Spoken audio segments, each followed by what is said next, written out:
Hey. I'm Ryan. I'm Jackie. And together, for like, what, the 9th time? I don't even know. Probably. We are functionally literate.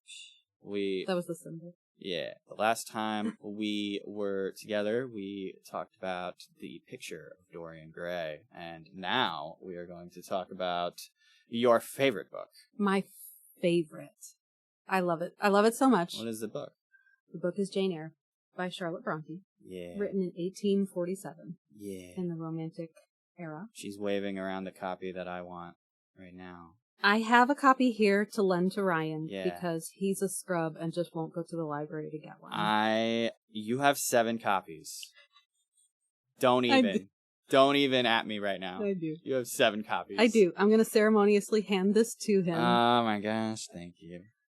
It's old. It's got those nice, like, faded pages. Ooh, and it smells real thick good. Pages.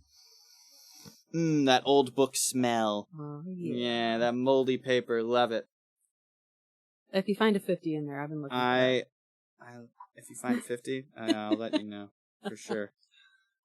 So, okay, I want to see, like, how far in this copy the end of Chapter 4 is. We're talking about chapters 1 through 4 today, by the way. While you're doing that, I'll explain what's funny to me about the 7 different books. It's just a quirk of mine. I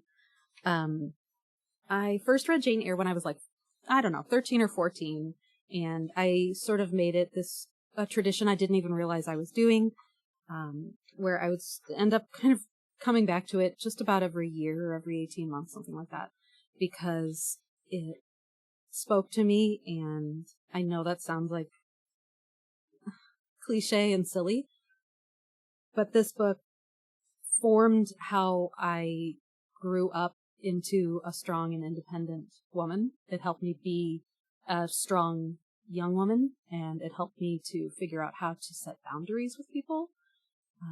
Frankly, I think everybody should read it, but I think that especially young women should read this book. I'm really glad that you're reading it with me, thank God. But what's funny to me about the all of the copies that I have, it just started organically. I just had a copy, and then I found one at an antique store, and then I found another one, and then people just sort of give them to you after that.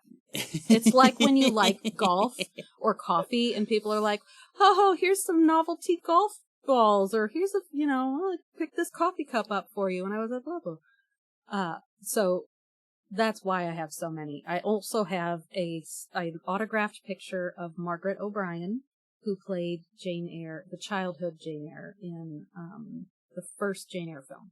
How many Jane Eyre films have there been? I don't know, but my most favorite one is from 2011 with Michael Fassbender and Mia Wasikowska.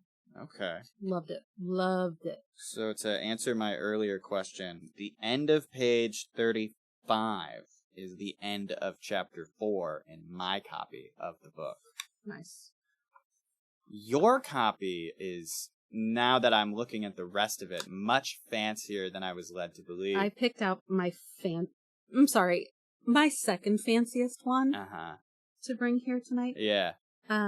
It's got gold trim pages, and it's got like one of those little bits of string you can use as a bookmark. Most of mine have that. I have a brand new bookmark that Kit just got me from New York City. Ooh. It's from the public library. It's blue and leather, and it's got in gold embossing a picture of that library and the address. 5th Avenue at 42nd Street. If lost, please return. If lost, please return to Ryan. It's his fanciest bookmark yet. So, anyway, in terms of the end of the 4th chapter, mine ends on page 49. Okay. But I've got a smaller book. Slightly. But if you'll remember, darling listener, in the picture of Dorian Gray, Dorian was given a book to read by his friend. Yeah. Henry. Either. And that book ended up corrupting him in such a violent way that it was just intoxicating to him. And he ended up having that book bound in different colors to suit his different moods. Yeah, he had like 8 or 9 of them. Yeah. So what I thought was funny was that I've got all of these. Yeah. So I will say, too, I was thinking about the things that I wanted to say about the book, because I have so many things to say. Sure. But I have so many copies, and the one that I've lent you, frankly, no offense, is my least favorite copy. So, well, I like it. I like the purple one more, but this one I also like because of how old it is. I like that. You like the older book. I like an older book. Like an older. Yeah. But I was thinking, like, oh, wouldn't it be really nice to just to gift Ryan one of my books at the end of this? That would be a sweet little, you know, we're done with this book on the podcast. But then my Gollum brain popped up, and I was like, no, I can't get rid of my precious. Damn. So you will be giving that back. So I will be giving this back. Okay, got it. I'm not getting a special little treat for reading this book with you, other than getting to borrow the book. I appreciate that. And the time you're spending with me. Absolutely. Obviously. Absolutely. I get to talk to you about what I think about your favorite book. You won't regret this. And I will fight you. I'll fight you when you say it sucks. You won't, if you know what's good for you. Well, I can tell you that so far I don't think it sucks. Good deal. I am invested. So for context, we're going to be recording 2 episodes today. This episode is just going to be chapters 1 through 4, but I've read up to chapter 8, and I am invested. It's easy to get hooked real quick. Real quick. I was hooked, like, in the first chapter. Yeah. But that second paragraph will get you. It was solidified by, I want to say, chapter 3. I was like, yes, absolutely. I'm here for this. This is what's happening. You and me, Jane, all the way. Let's go. Aw. Jane forever. Jane forever. Yeah, you texted me that you thought this was going to be a cozy read.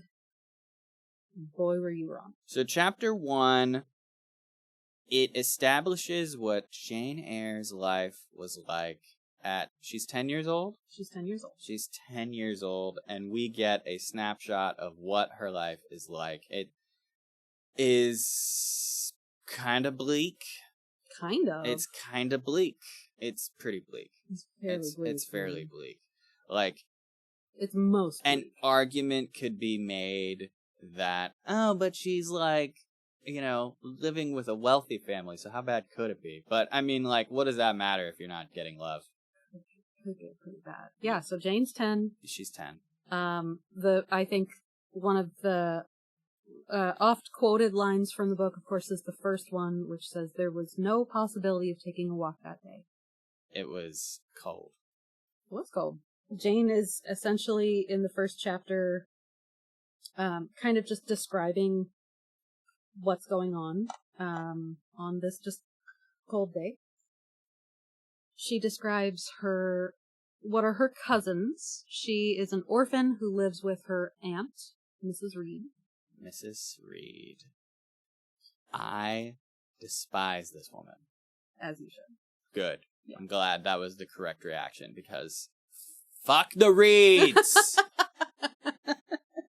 Fuck, dude! For sure. That was the first thing that I said to you when I finished that chapter. Yep. Like, the first thing I did was I texted you, and I said, fuck the Reeds! Fuck 'em, and man. as you said earlier, what I said to you was, I thought this was gonna be a nice, cozy little romp, you know? Because, like, it describes here that, like, Jane, she gets into her window seat with her book, and it's described all nice and cozy. No. Mm-mm. So right before that, the first red flag, which I like kind of just set aside because it was so odd, and it was just like, all right, whatever, this doesn't make sense. Mm-hmm. The first red flag was when Mrs. Reed told her she couldn't spend time with the family because I guess Jane didn't have a positive enough look on her face. Like, she said that until Jane was endeavoring in good earnest to acquire a more sociable and childlike disposition, a more attractive and sprightly manner, something lighter, franker, more natural, as it were, she really must exclude Jane from privileges intended only for contented, happy little children. Apparently, Bessie, whoever that is, tattled about Jane's attitude or something, and so Mrs. Reed decided to exclude Jane until Bessie or her verified her mood had improved. Right. I since discovered that Bessie was the housekeeper, one of the housekeepers. One of the housekeepers. One of the housekeepers. Yeah. Bessie's actually the one that Jane gets along with better because the other one is way worse. That Abbott, though. Mrs. Abbott is the worst. She's not great. Like, No. she's almost worse than Mrs. Reed. Because Mrs. Reed, she's kind of got, like, a kind of cold indifference thing going on. Mrs. Abbott's got, like, a you're an evil little hellspawn thing going on, and will tell Jane that she thinks that constantly. Yeah. And she's 10. And she's 10! She didn't do nothing! So she's describing her 3 cousins, Eliza, John, and Georgiana. She describes herself as smaller than them. Of course, if they're going to be, they're these beautiful children, and of course their mother's eyes. But Jane is completely different from them. We find out eventually that, of course, Jane's an orphan. Yeah. And that was honestly pretty evident to me. Yeah. Like, from the interactions that was going on before that was explained. 100%. So, we find out that she is there because her parents passed away. Yeah. And that her mother's brother, Mr. Reed, took her in and made Mrs. Reed promise on his deathbed that she would take care of Jane like one of her own. Jane was a year old at that point when her uncle passed. And so she has no familial, like, relation by blood to Mrs. Reed. It is completely out of obligation that she is doing this. And, of course, she's related to her cousins, but her cousins are nothing like her, and her cousins don't really like her very much. No, I don't give a fuck about her. No, it's very unfortunate. Specifically John Reed, who, thank you very much, but... Fuck him! Not here for it. A little fucking sadist? Absolutely. So she's a 10-year-old little girl. Weaker, at least, than they are. John's 14. So here's what happened. Jane was in her fucking window seat. This is how it goes. Reading a Buick's History of British Birds. That's how this goes. She picked it out because she wanted a picture book. Dude. There were lots of landscapes, mainly comprised of birds. There was other stuff going on in there that sparked her imagination. Mm-hmm. She was disinterested in anything that was actually written in the book. Mm-hmm. And then she tells us that she, for a brief, happy time, feared nothing but interruption, which I thought was kind of cute. I was like, aw, cool. Yeah, you've got nothing to worry about. You're just worried about being interrupted. And then fucking John Reed turns up. Then the breakfast room door opens. Fuck the Reeds! Okay, so John busts in and he's like, you don't need to be reading our books. Those are our mama's books, which they can refer to her as mama, which is hilarious in my mind. Oh my like, God. If my 14-year-old had called me mama, I think I'd been like, you okay? I knew there was something wrong the moment he came in because he was like, where's Joan? I was like, fucking Joan? Fuck you, dude. She has been in your life since you were 3. Yeah. And so then Eliza tells him that she's at the window seat. And she, knowing that she'll be dragged out if she stays in there, willingly, reluctantly climbs out. And then he just starts fucking, like... starts wailing on her. So he takes the book and he's like, you don't need to be reading our books. Those are ours, not yours. You're an outsider. You don't belong here. Give us our book back. And stared at her for like 3 minutes, like just making nasty faces at her. And so she was like thinking about how stupid his face looked. And then he, sensing that she was thinking distasteful things about him, struck her. He threw the book at her first. Uh-huh. And then he left a mark. Left a little cut. Mm-hmm. He told her, go by the door, and then he threw the book at her, and she tried to get out of the way, sensing what he was about to do, but she wasn't fast enough. Books move fast. When you fucking just chuck them at people. Of course. And then... So here's what I like, though, and for me, in the first chapter, this is the first taste of like, oh, this is my kind of girl. Yeah. Or, well, this is the girl that I want to be. Yeah. It says that the cut bled, the pain was sharp. My terror had passed its climax. Other feelings succeeded. So she starts yelling at him. Yeah. And then, like, they start tussling, and then, like, she strikes him, and rightfully so. Rightfully so. And then he runs to his mama. Yeah. He's just a bully. Mm-hmm. And then Mrs. Reed, at the end of chapter 1, in punishment, sends Jane to The Red Room. The Red Room. She's like fucking calling him a murderer, a slave driver, like the Roman emperors. She got that from a book. Caligula, Nero, yeah. It's just so outrageous to Jack that he grabs her hair and shoulder, and then she doesn't know what she did next. But she did something, and then he starts yelling for Mama. He's like, rat, rat, and then everyone comes running. Yeah. Yeah, and then 2 people grab her and take her to the Red Room. Those 2 people were Bessie and Mrs. Abbott. Fucking Mrs. Abbott. Fucking Mrs. Abbott. Bessie's not so bad. So yeah, this was the first. Spoilers. This was the first chapter, and it immediately paints like, you know, a pretty bad picture. You know, you've got the eldest boy, the darling boy, because you glossed over the description of Jack, by the way. Go for it, babe. Jack is described as a 14-year-old, 4 years older than her, big boy. He has a spacious visage, heavy limbs, and large extremities. He eats a lot, which apparently gave him a dim and bleared eye and flabby cheeks.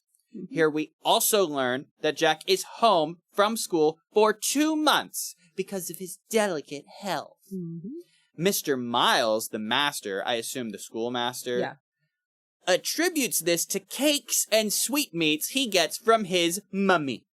His mummy thinks that they're overworking her precious little boy at school, and he's just homesick. I wonder how you actually feel about Jack. Fuck that kid. Big time. Big time. I guess my biggest thing was like, God, you're so much bigger than her. What are you doing? Why do you even care? They're just bored. These are people that are just bored and don't have anything else to do. He does it because his mom lets him. Yeah. He does it because his mom lets him, and she won't hear anything against him. Mm-hmm. Genuinely, I think that boy could have got away with raping her. I genuinely think that. Probably. Yeah. I have a feeling you're right, that there's probably nothing that he could do that would tarnish his reputation. In his Spoiler alert, thank God that doesn't happen. Or at least not in the first 4 chapters. I don't know beyond chapter 8, but he's not even in those second 4 chapters that we're going to talk about later. No spoilers. No spoilers. But he doesn't rape her, thank God. No. I immediately jumped into chapter 2. Immediately. Yeah. Like, sometimes, like, when I'm picking up a new book, especially when it's an older book, I'll just read a chapter. Like, that's what I did with Dorian Gray. I just read the first chapter, and I picked up the second chapter later. I read all 4 chapters that day. Mm-hmm. I was like, this is, I'm I in. told you. I'm in. I told you. I'm in.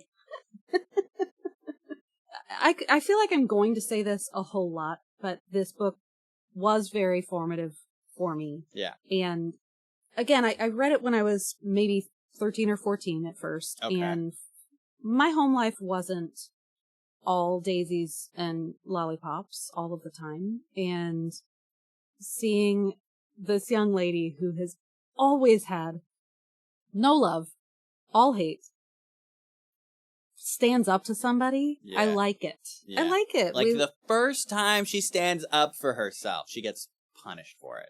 Yeah. The first time that we know that she stands up for herself. I have a feeling it doesn't happen very often at all. I get the impression from when I was reading that this, like, based on what Jane was saying, I was left with the impression that she had never behaved this way before. She had never lashed out like this. Yeah. And she had never been punished like this for lashing out. Right. But how many times has John fucked with her? Oh, probably several times. Because she talks about how, like, this guy torments her freaking every day. Every day. I'm guessing that, because, like, Jane doesn't get into this, I'm guessing that this had been building up the entire time he had been home from school. Oh, yeah, probably so. And you would hope that she had had some peace while he was at school, but I have a feeling no. I mean, well, in a Eliza and what's the other girl? Georgiana. Those two, I get the impression that they just really don't give a fuck about Jane. Like, they don't, like, really care what she does or what she says. Not worried about or, it. like, they they just don't care. Like, yeah. They're indifferent to her. Chapter 2. The Red Room. Oh my god, the Red Room. So Jane's being dragged off by Bessie and Mrs. Abbott. Or is it Miss Abbott? Miss Abbott. Miss Abbott. Of course she's unmarried. She's a harpy. Jesus. Shout out to all my single ladies out there. He means not what he says. Listen. I'm not throwing any shade on unmarried women that are not harpies. Just at Miss Abbott. Just at Miss Abbott. And maybe like Miss Trunchbull. Not all women, but Miss Abbott is a harpy and, of course, unwed. And Jane was throwing a damn fit about getting thrown into this Red Room. Yeah. She knew that striking back at Jack would already get her in huge trouble. So, like any other rebel slave, she decided, fuck it, let's go all out. Rebel slave. It's melee time. So, yeah, I mean, she's getting drugged there. They sit her on a little stool. She immediately springs back up. Yeah. They force her back down. And they're like, if you don't sit down, little wench.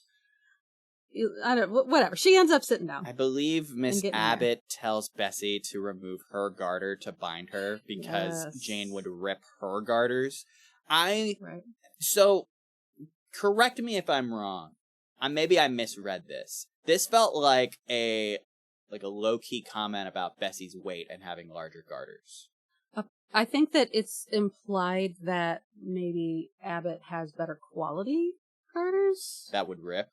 Yeah. Because better quality means no, Bessie doesn't want her to mess with hers. Oh, I had it backwards. They're worse quality than maybe Miss Abbott's. Bessie tells Miss Abbott to use her garters. Or maybe Bessie knows what's up, and she just doesn't want them garters fucked up. Yeah, I mean, she does know what's up. And Miss Abbott, of course, because she hates Jane, is, like, ready to remove those garters. Really? And Jane's like, no, I'll be good. Mm-hmm. And so... we'll call them maids, I guess. The housekeepers, they leave. But they're talking about her all the time. They're talking about how she's never really acted like that before. Yeah. Mrs. Abbott says, but it was always in her. And look, I know what she means is that she thinks that Jane's always been a little shit. But in my brain, I'm like, yeah, she always had it in her. She had that fire in her. Fuck it up, Jane. I mean, if you are subjected to not great conditions for long enough, you're going to react in a not great way. It's just what happens. And so if she is like this horrible little child, it's because you tell her and treat her like she's a horrible little child. But the thing is, and what we might learn about here later, is that Jane could have easily gone the other route in her life, where she made herself smaller. She acquiesced to what they wanted. She essentially would have like maybe changed her personality. Yeah, she said she could have done that. Yeah. She said she could have done that and she didn't. Mm-hmm. She believes she would have had a much easier time in life if she had just like behaved as they expected her to. Yep. That's not to say she was a bad girl. She just didn't like go along with the family and how the family was. Yeah. Which I personally, again, like we only have Jane's perspective, right? Like this is all first person narration. It is framed clearly as an adult woman talking about her childhood. Yeah. And so from that perspective, it very much seems to me like Mrs. Reed never accepted Jane as one of her own. And so therefore was never a mother to her. Mm-hmm. Because realistically, like in a more loving family, Jane probably would have thought of Mrs. Reed as her mother. She doesn't know a different mother. She doesn't have a mother figure. She doesn't. Anyway, the closest thing she has is maybe Bessie. Maybe. But I mean, even then, it's Bessie's job. Yeah. Yeah. And so they're telling Jane like how she needs to be nice and respectful because she has nothing and the Reeds have everything and they're so kind and generous to let Jane live with them. Bessie thinks she's doing Jane a kindness to tell her how she should behave to make things easier. Mrs. Abbott's just like, nah, God'll punish her. And then they leave. And so then Jane describes the red room. They lock her in, which I would say. Yes, they lock her in the room, of course. Yep. And she describes the room. It's very red. It's red, boy. It's so red. A square chamber seldom slept in. And I love it. It's seldom slept in because, why is that, Ryan? Because that is where Mr. Reed died. The Red Room's bed was Mr. Reed's deathbed. Ooh. And so his things are kept in the wardrobe in there. And that is where sometimes Mrs. Reed goes alone. And really the only person that goes in there other than Mrs. Reed on seldom occasions is one of the housekeepers to wipe away the week's worth of collected dust. Mm-hmm. And so Jane doesn't like the Red Room. She doesn't outright say it, but I think she thinks it's spooky. How could she not? I mean, everybody avoids it. Yeah. So, yeah, of course she does. Absolutely. And so Jane's stewing over how unfair it all was. Eliza, headstrong and selfish. Georgiana, spoiled and spiteful. Jack, who'd sadistically snapped the necks of pigeons and baby peacocks, called his own mother old girl. And if I'm reading this right, racist to boot, because he hatefully criticized his mother's dark skin, similar to his own, and yet somehow all of Mrs. Reed's children were loved in spite of their awful natures. Yet Jane, she could do nothing right. Nothing. Even when she was on her best behavior, she was seen as naughty, tiresome, sullen, sneaky, all day, every day. A heterogeneous thing, opposed to them in temperament, in capacity, in propensities. A useless thing. And nobody treated the cut on her head. To know that a 10-year-old little girl felt useless. Felt like she may as well have not even been there. Just hurts. Yeah. It hurts. Yeah. So it starts getting dark outside. The room starts getting darker. There's no fire in the fireplace, so the room's getting colder. Because it is a cold day outside, after all. And she sees a light.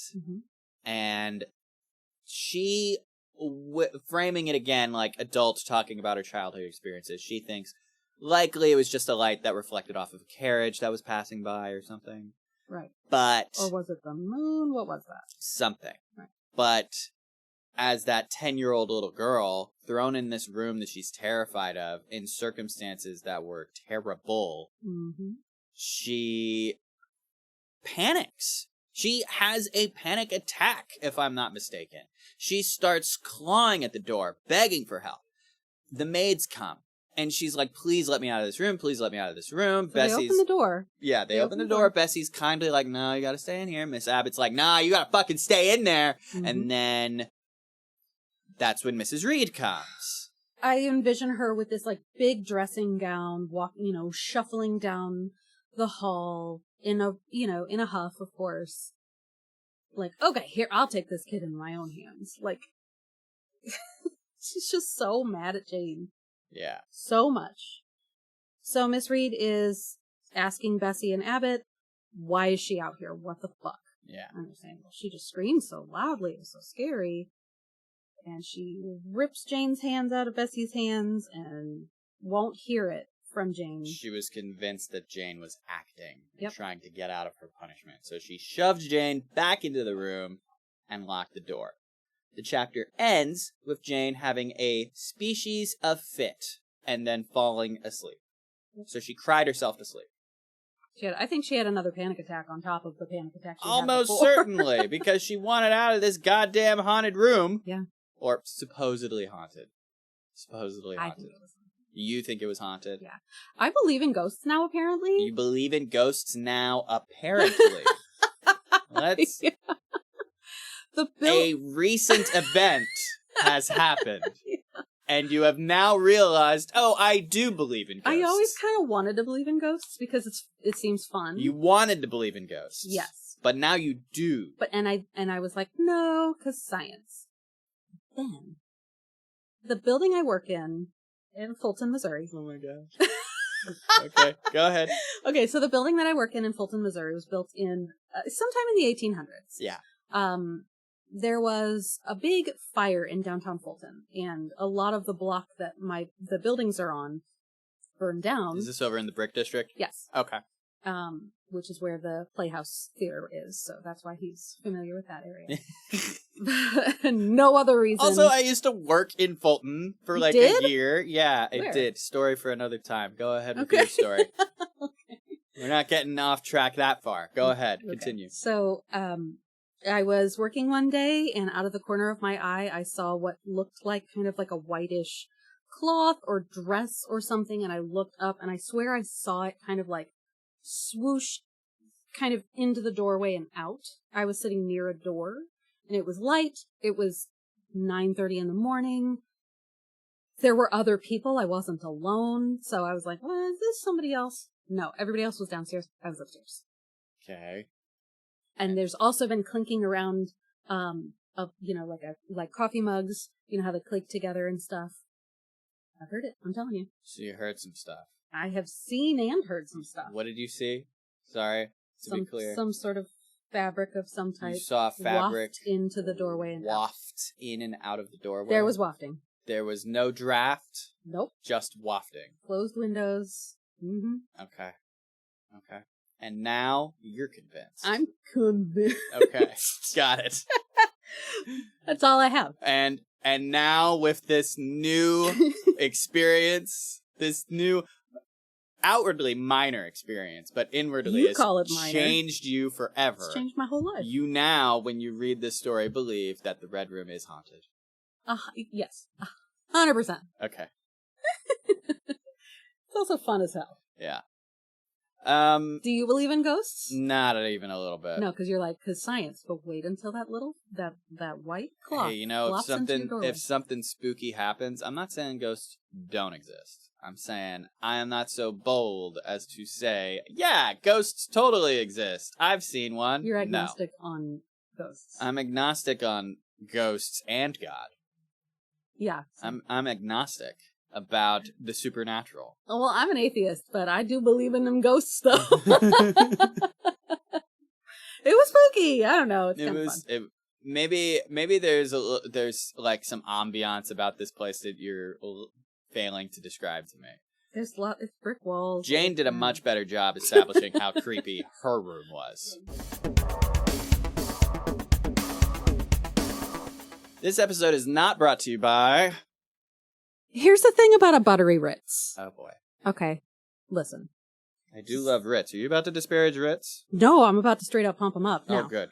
If Ritz wants to go ahead and sponsor us, I will gladly. I do. I don't mind that. I do love cheese with Ritz crackers. Here's the thing about a buttery Ritz. Okay. I got to work. I thought I had a sleeve of... And I say buttery Ritz because we can't ignore the buttery part of this. No. I felt like that was relevant because you keep emphasizing it. And I will always. Okay. So the thing about a buttery Ritz, and don't give me the wheat, don't give me the lightly salted. No. The wheat. Classic. Well, get out of here. The thing about a classic buttery Ritz is that I thought I had a sleeve of them on my desk at work. I get there, no sleeve. No sleeve. Cracker thief. Cracker thief. Cracker thief. And the thing about them is, you walk in there, that's a meal. Handful of buttery Ritz, that's a meal. Do you have to put cheese on them? Mm-mm. You're not being paid by Ritz, right? Doesn't matter. I will die on the hill of the buttery Ritz. Okay. I will die on several hills, but buttery Ritz is the, In other words, they will not pay you because you will advertise them. I'll advertise them for free this one time. But after that, buttery Ritz. I mean, just regular Ritz. Is there not a little bit of butter in Ritz in general? I just like to call attention to the fact they're somehow perfectly, crispy, yet just a smidge moist. Just moist enough that it's not like... You can't say moist so many times on a podcast. These crackers are making me thirsty. That never happens with a Ritz. And if I find the person who stole them, this episode's going to be brought to them at their front door, and I will knock their teeth in. I will eat a half sleeve of Ritz for breakfast if I'm in a hurry. Easily. Have you ever melted a Rolo on top of a buttery Ritz? No. Shut up. Why do you keep calling it buttery Ritz? This is getting to me. This is the thing. What is happening? This is the thing about a buttery Ritz. You can't not say buttery in front of Ritz, can you? I don't like to. I refuse to be forever changed by what you're doing right now. I refuse. I don't think you're It going to be able to resist. If not in my heart, in my mouth, it will come out Ritz. But your heart will in be my thinking heart, buttery I Ritz. worry for some time it will be buttery Ritz now. Well, in your gut, it will be buttery Ritz forever. Anyway, as you can tell, we don't have sponsors, though clearly Jackie would like Ritz to sponsor us. Buttery Ritz. Who owns Ritz? Nabisco, probably? Nabisco, we'll take a Ritz sponsorship. Hit us up, please. baby girl. Hit us up with a Ritz sponsorship. You don't even have to sponsor us. I don't care about the money. I do! Oh. If you would like to support us in the healing of our foot or the lack of our crackers, My heart's broken. buy Jackie some crackers. Give us a buck. If you want to support this show, you want to support the people on this show, there are ways to do that. Financially, you can give us a one-time donation on PayPal, or you can subscribe to the Patreon. The Patreon doesn't have this bit. It's just the whole episode the whole way through. If you... $1 a month? Per month. $1 per month. You get the whole catalog without the mid-breaks. That's fire. Yeah. Also, if you want to get access to the episodes as I finish editing them, you can do that. You can give me $13 a month. You can be an executive reader. Wouldn't that be nice? Anyway, back to the show. Chapter 3. Jane has a half-awake memory of someone moving her with more care and tenderness than she ever remembered in her whole life. And this is the moment. Right here. This moment. The start of chapter 3. This is what solidified in my mind, I gotta finish this book. I read that and I was like, God damn. No. Doesn't it hurt? It hurts. It hurts. If you want any idea how bad Jane's childhood was, like if you've never read this book, here's a clue. When she woke up in the nursery, she saw Bessie and a strange man, and the sight of the strange man was a relief because he didn't belong to Gateshead, which is the estate, the Reeds' estate, and he wasn't related to Mrs. Reed. Mm-hmm. After looking at him, she realized she did recognize him. He was Mr. Lloyd, an apothecary, which I take to mean a kind of pharmacist for the age. Because this is like... I feel like he's sort of like a nurse, almost. So this is like late 1840s England. Yeah. Yeah. So I feel like... Well, it was written in late 1840s. It probably, say... With this framing device, probably was early 1800s. Yeah. I don't 1810s, actually know 1830s. how old Jane is when she's writing this story. But I know that she's 10. Yeah, so it was written in the late 1840s, and my thinking is, okay, so say Charlotte Bronte is writing it to be taking place in the present, air quotes, then maybe it takes place, maybe like Jane's childhood is in like the 1810s, 1820s? 1810s, 1820s-ish. Right in the heart of the Romantic era. And Mr. Lloyd says to Bessie... Oh, wait, no. See, the thing is he's the apothecary that comes because Miss Reed only calls that one for the servants if they're sick. They call the doctor for herself and her children. I missed that. That is so fucking scum. Mm-hmm. For herself and the children, she employed a physician. But she wouldn't do that for Jane. No. I mean, that really just... And this doctor, if we'll call him that, is on coke the whole time. Okay, so I wanted to mention this. I wanted to talk about this. So Doctor's on coke for sure. He snuffs from his snuff box twice. Yep. Did you pick up on when he snuffs from his snuff box? It is after Jane makes comments about Mrs. Reed being awful. Both times. I honestly have never caught that. Yeah. I think I was just like so overwhelmed with the fact that this doctor's on coke the whole time. Yeah. That... Now, this was the next day.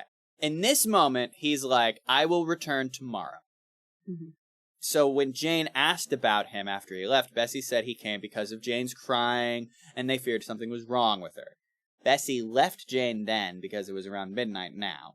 And so that was when she heard Bessie call for someone called Sarah and asked Sarah to stay with her because she couldn't stand to be left alone with Jane. Yep.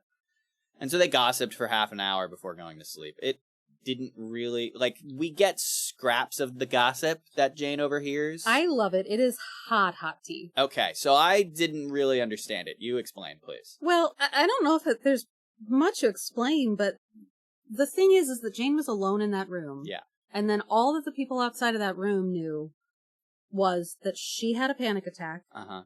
She fainted. Yeah. She was screaming, all of this. And then these things. Okay, so the gossip that we hear is something, Bessie and Sarah are saying this. Something passed her, all dressed in white, and vanished. We see, she says, a great black dog was behind him. And then, what is one of the wildest parts to me, they say, 3 loud raps on the chamber door. And that there was a light in the churchyard just over his grave. Now, how much of this is hearsay and all of this gossip? sounded like nonsense to me. I see it. What are you piecing together here? I'm piecing together that room was fucking haunted. I think that they're probably just kind of getting themselves worked up, and probably it wasn't actually haunted. And didn't actually see a ghost. They're making more out of it than it is. They're making a mountain out of a molehill for sure. Yeah. But my God, it's fun. I do think that the black dog symbolism is interesting because anybody that's a murder knows that a black dog, is the grim, it's a sign of forecoming death, whatever. I mean, even if you ignore that, the hounds of the Baskervilles were angry, evil black dogs. Right. When is a black dog, a great black dog, excuse me, Cujo? Good news? I got a decent sized black dog. She's a sweetheart, but we live in reality. Unfortunately. So, before we move on to the next day, Jane says to us that no bodily illness followed this incident. It only gave her nerves a shock, which to this day she still feels the reverberation. She blames Mrs. Reed for this. And at this point, this is when she addresses Mrs. Reed directly. She supposes she ought to forgive her, for she did not know what she did. While rending my heartstrings, you thought you were only uprooting my bad propensities. So I think that she is trying to say that that incident made her a stronger person, made her more able to handle scary situations. Okay. I think that she's saying that woke in her some sort of inner strength that she didn't really realize she had, which I feel like is sort of the theme in chapters 1 and 2, is that this inner strength is coming to the surface. That makes sense based on what happens next. Not next, but what happens next. Next. Yeah. Like a record. So the next day, Jane was left alone. The family went on a carriage ride. Bessie and Miss Abbott were doing things around the house. Jane felt she should have been happy, given she was left alone and normally she was made to work, but her nerves were shot and she couldn't stop weeping because she had panic attacks. I think she's weeping not because of the panic attacks. You don't think this is like a post thing? I mean, in part. Her nerves are shot, so I'm not surprised that she's weepy. I think that everything bubbled up to the surface, and she hit her breaking point in more ways than one. Yeah. And I think that her weeping and being generally disinterested in what we'll get into here, that I think that means that she's just she's realized, I'm done. Yeah. I'm done. Let the floodgates open. I'll cry about everything, because even if I do or don't, nobody cares about my tears anyway. Right.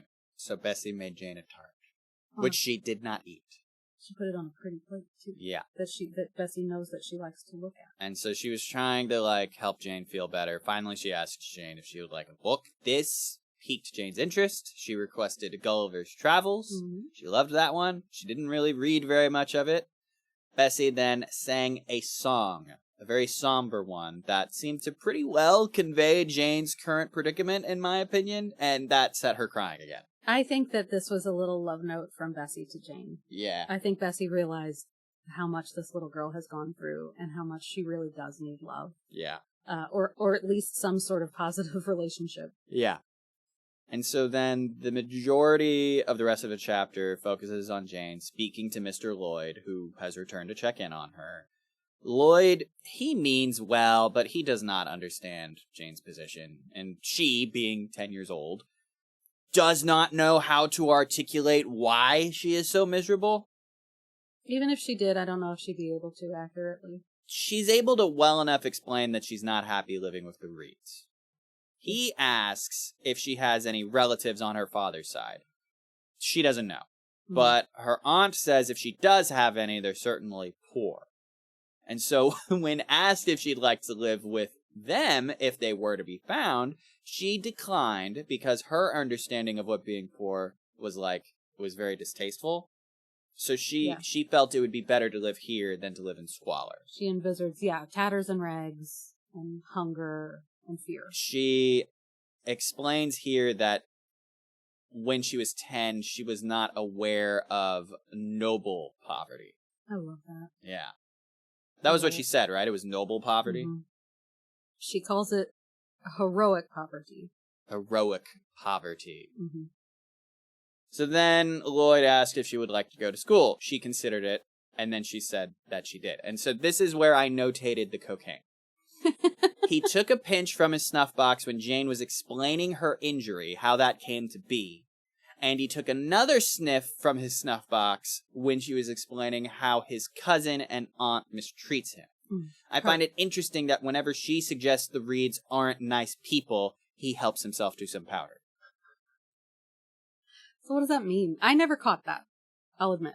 I don't know what it means, but it suggests to me that Lloyd maybe knows Reed kind of sucks. Oh, yeah, probably. It's no secret. How could it be? And so this chapter, it ends with Jane eavesdropping on Bessie and Abbott while they believe she's sleeping. Mm-hmm. Abbott said Mrs. Reed would be glad to be rid of Jane, and so was she. Jane narrates that Abbott thought her like a little Guy Fawkes. Now, I know that name, but I don't remember the meaning of the name. Okay, so Guy Fawkes was the person that blew up Parliament? Oh my god! She's a little bomber. Yeah. Well, I think they see her as a little terrorist. Yeah. And, well... So while eavesdropping, in this moment, this is when she learns more about her family. This is when Abbott tells Bessie that Jane's father was a poor clergyman. Her mother married him against her friend's wishes. Jane's maternal grandfather cut her mother off for marrying. It says here that they considered the match with the father beneath her, which to me indicates that her family, Jane Eyre's mother's family, was fairly well off. They were well off, and this poor clergyman was not, and so they disowned her. And then, after a year of marriage, Jane's father caught typhus, gave it to her mother. They both died within a month of each other, and that's when Jane wound up with the Reeds. And unfortunately, a year later, Mr. Reed died as well. Mm-hmm. And they end it just going down to supper, bad boy. Yeah, they end it with Bessie saying Jane should be pitied. Abbott said she couldn't pity such a little toad as that. Yeah. Bessie agreed and then said Georgiana would be more moving in the same position as Jane. Mm-hmm. Abbott agreed, and then the women left to see about making a rabbit and a roast onion for dinner. Yum, thank you. Throw some potatoes in there. You got a stew going. Yeah. Chapter 4. Jane recovered from her shot nerves and quietly waited to be sent to school. It did not happen right away. She waited for 3 months. 3 months? Yeah. She waited for 3 months. What happened in those 3 months? Well, Eliza and Georgiana did not speak to Jane anymore. She supposed because Mrs. Reed ordered them not to. Mm-hmm. John attempted to taunt her once, but when she rounded on him like she had before in chapter 1, he ran back to his mummy, claiming Jane had punched him in the nose. And then Mrs. Reed said, "Don't talk to me about her, John. I told you not to go near her. She is not worthy of notice. I do not choose that either your or your sisters should associate with her." Jane, ever the surly child, called down from the banister, "They are not fit to associate with me." Love it. I love it. I love it too. Mrs. Reed hated it. She stormed up those stairs. She hauled Jane into the nursery. She crushed her down on her bed and dared her to get up or say one more word. Oh, and then she does. Especially daring today. Mm-hmm. She said, "What would Uncle Reed say to you if he were alive?" And this rattled Mrs. Reed. She's like, "Nani?" And Jane said, "My Uncle Reed is in heaven and can see all you do and think, and so can Papa and Mama. They know how you shut me up all day long and how you wish me dead." Ooh. Mrs. Reed, not one to let back talk go unpunished, shook Jane, slapped her ears, and then left. Boxed her up the ears, and then left. Bessie then spent the next hour scolding Jane. The holidays came and went. Just like that. Look, Christmas was wonderful, except for Jane, who was naturally excluded from the festivities. poor dear. They go into a bit of detail about what Christmas was like. It was very sad. I glossed over it. She was left largely alone during the holidays with a doll she obsessed over, except for Bessie, who tended to her. Mm-hmm. She said that of everyone at Gateshead Hall, she liked Bessie the most, though she wasn't perfect. Sometimes she was very sweet and kind, but other times she would push her about and scold her and load her up with chores. But I mean, honestly, like, that's fine compared to freaking Abbott. Yeah, I'll take it. That's not so bad. Like, whatever. Fast forward to January 15th. Eliza is tending to her chickens. Jane tells us that Eliza is a little merchant in the making. What a little shit. She would sell eggs, chickens, and things from her garden and entrusted her money to her mother with a 50 or 60% interest rate. But the thing is that Mrs. Reed has this rule that the gardeners and the cooks have to buy from her. Yeah. Yeah. They have the ROI is intense. They've got to buy, like, what is this? They're, like, what? This is dumb. Georgiana was in front of a mirror, prettying herself up. Jane was doing chores when someone arrived, though she paid this no mind. People are showing up all the time. Whatever, it's a big estate. Yeah.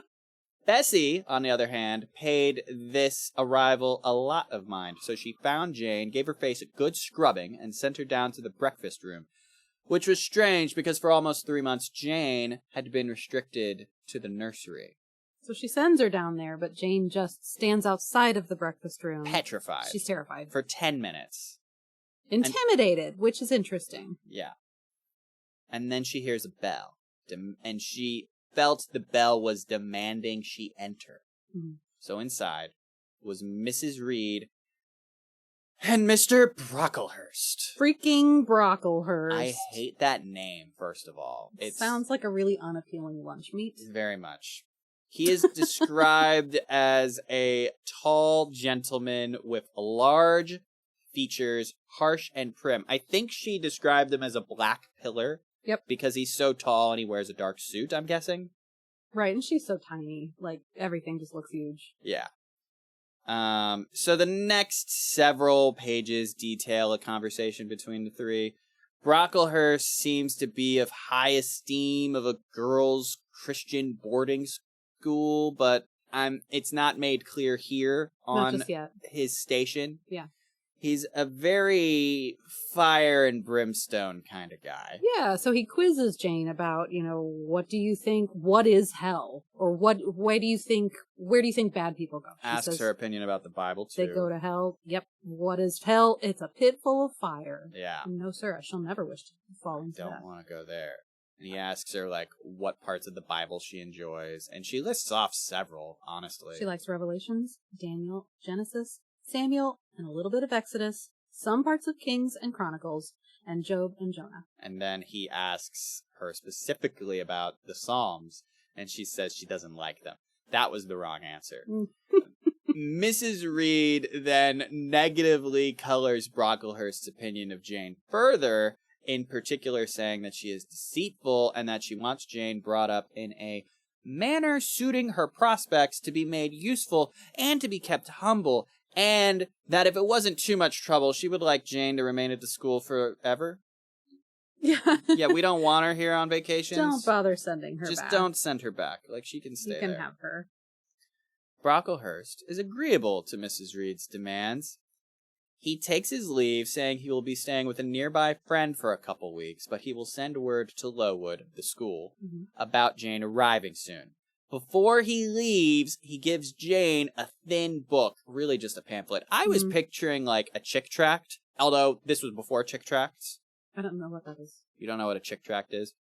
A chick tract is, like, a little comic book. It's a little Christian comic book, and they are all full of stories about kids going to hell when they don't do what they're supposed to, like good little Christians. Oh. So this is what that felt like to me. This felt like an old-timey chick tract titled The Child's Guide, and he advised her to read it, specifically the part containing an account of the awfully sudden death of Martha G., who apparently was a naughty child addicted to falsehood and deceit. And so this is my favorite part, guys. After Brocklehurst is gone, Jane stays in Mrs. Reed's presence for a few minutes, just studying her. So here we get like a full description of what she looks like. Jane is pissed about how Mrs. Reed may have screwed up the next stage of her life by giving Brocklehurst such a bad first impression of her. Mrs. Reed told Jane to go back to the nursery. Jane began to obey, but changed her mind and then stood directly in front of the woman and said, and I quoted this because I love it. She said, "I am not deceitful. If I were, I should say I loved you, but I declare I do not love you. I dislike you the worst of anybody in the whole world except John Reed, and this book about the liar, you may give it to your girl, Georgiana, for it is she who tells lies, and not I." Surprisingly, and I'm going to need you to break this down for me because you've read this book so much. Rather than striking Jane here, Mrs. Reed simply asks, "What more have you to say?" Which was unusual to Jane. She comments on it. This sounds like something an adult would say to another adult. What else would you have to... What more have you to say? So Jane goes on to say to Mrs. Reed that she's glad they're not related. She'll never call her aunt again, never visit, and tell everyone what it was like to live with her. Mrs. Reed says simply, "How dare you affirm that, Jane Eyre?" And I love Jane's response. I quoted this, too. "How dare I, Mrs. Reed? How dare I? Because it is the truth. You think I have no feelings and that I can live without one bit of love or kindness, but I cannot live so, and you have no pity. I shall remember how you thrust me back, roughly and violently thrust me back into the Red Room and locked me up there to my dying day. Though I was in agony, though I cried out while suffocating with distress, 'Have mercy, Aunt Reed!' And that punishment you made me suffer because your wicked boy struck me, knocked me down for nothing. I will tell anybody who asks me questions this exact tale. People think you are a good woman. You are a bad, hard-hearted. You are deceitful."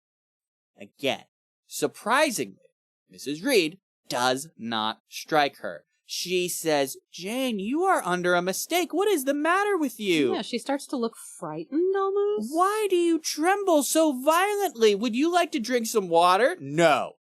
"Is there anything else you wish for, Jane?" "I assure I desire to be your friend." That's pretty fucking rich. You treat her terribly her entire life, and now that she's telling you off, you start fawning? Get real. Jane says, "Not you." You told Mr. Brocklehurst I had a bad character, a deceitful disposition, and I'll let everybody at Lowood know what you are and what you have done. Mrs. Reed's like, but children must be punished for their faults. And Jane's like, deceit is not my fault. I love that line. Deceit is not my fault. Not my fault. It's your fault. I don't have that fault. It's Georgiana's fault. Mm-hmm. It's Eliza's fault. It's the Reeds' fault. She continues to try telling Jane what to do, but she does it timidly, and Jane's not having it. Mm-mm. So the conversation ends with Jane saying, send me to school soon, Mrs. Reed, for I hate to live here. Mrs. Reed says sotto voce that she will indeed do that, as though she's like completely disassociated from Jane, like she's sotto talking to voce someone means, else. Like, to yourself. No, but yeah, she's like, it sounds like she's talking to someone else. Like when she makes the comment that she will indeed send Jane to school, and then she abruptly collects her sewing and leaves. And I thought that moment was so cathartic. It's a triumph. I am so happy for Jane. Yeah. I'm so glad she had that moment before she left. Mm-hmm. Mrs. Reed deserved every bit of that tongue lashing. And more. And more. And more. Yeah. So what I love actually is the next line. Yes. After she leaves. And it says, I was left there alone. Winner of the field. It was the hardest battle I had fought and the first victory I had gained. Yeah. I enjoyed my conqueror's solitude. Yeah, it's pretty good. It's pretty good. Because how many battles has she won? Like none. This is the one she got. She was got elated. And she also, the next day though, she felt guilty. She considered apologizing, but wisely knew this would weaken her position, so she attempted to read a book of Arabian tales, but she couldn't focus on the book, so she went for a walk. Hello. The chapter ends with a conversation between Bessie and Jane. So Bessie, she starts out trying to scold Jane, but Jane's not having it. She just runs up to her and gives her a hug, and she's like, don't scold, which makes Bessie soften. I loved that part. And so they talk about Jane leaving, and if Jane will miss her. Jane says she will. Then they go in for mealtime, and Bessie's telling Jane stories and singing her songs. Yeah. If there's anything specific you want to mention, go ahead. I think that Bessie is probably the only person in that house that knows, that kind of sees the real Jane, or at least sees through the punishments and the awful treatment that she's had. Yeah. And she at least has pity for the thing. I think Bessie sees her as like her own little charge, her own little... Yeah. I mean, she's largely the one that is responsible for Jane. She's the one that actually likes Jane.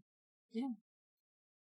You wanted me to break down why Mrs. Reed didn't just whoop her ass. I'm very confused. Like, up to this point, like, I was very surprised that she didn't, like, just smack Jane across the mouth or something. Smack her in the face. I mean, like... Oh, she could have knocked her into next week. Everything up to this point, that is exactly what she would have done. So I'm confused as to why the change. So, I think what happens here is that Mrs. Reed was never exactly a very mature person in the first place. Yeah. She is harsh and scornful and hateful and mean to Jane. And, you know, in general. I mean, she's not great to her children either. Yeah. Like, she's not doing them any favors. She is a mother to her children, but that's really the only advantage that they have over Jane. Yeah. I think what happened here and why she didn't hit her is because A, she knew there was nothing else she could do to Jane that would hurt her any more than she'd already been hurt. I think it dawns on Ms. Reed, like, this is a lost cause, but it's not only just a lost cause kid, it's, for me, I can't inflict any more pain on this thing. This is the last thing I can do, which is to send her off to school, and then she'll be gone. And maybe Mrs. Reed knows about Lowood, maybe she doesn't. I don't know. I have a feeling no, but also I think if she did, she wouldn't give a fuck. Yeah, Mr. Lloyd presented her a solution. Send the girl to school. Yeah. I think that Mrs. Reed realizes that there's nothing else she can do to Jane to get her to change or to get her to be how she wants to be. She doesn't give a fuck about that anymore. She does not care if Jane ever bends to her will.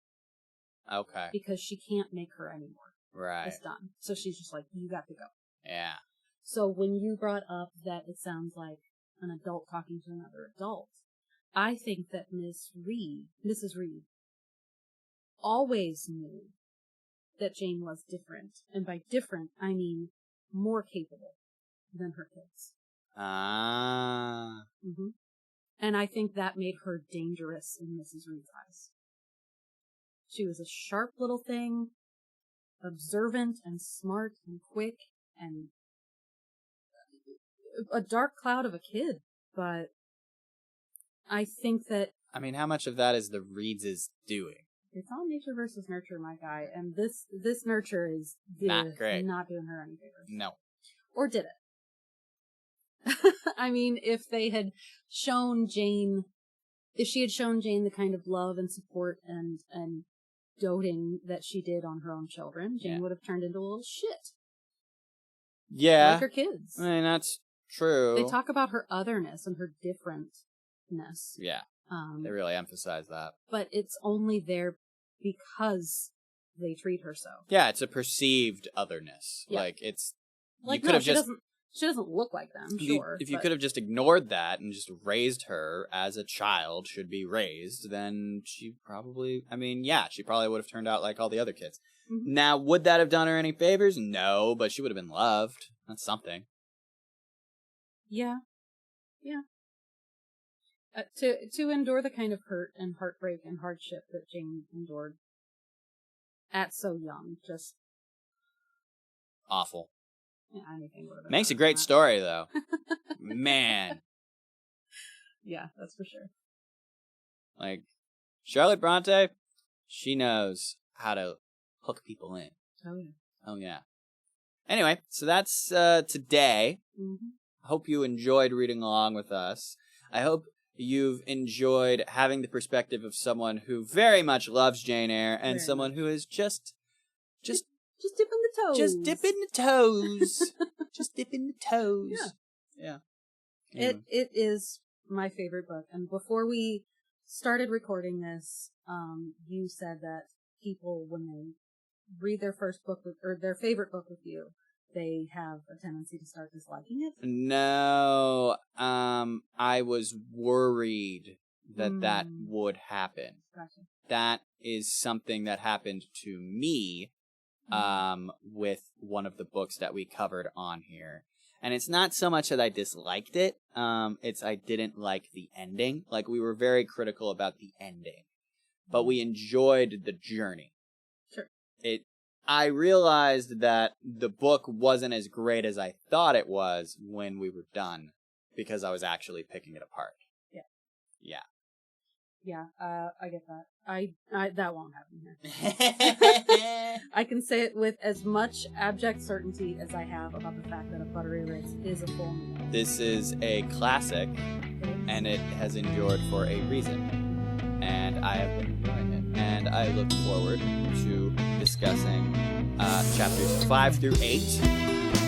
Tune in 2 weeks, and we'll talk about Jane Eyre, chapters 5 through 8. The Lowood times. Such splendor. Yeah. Bye. Bye.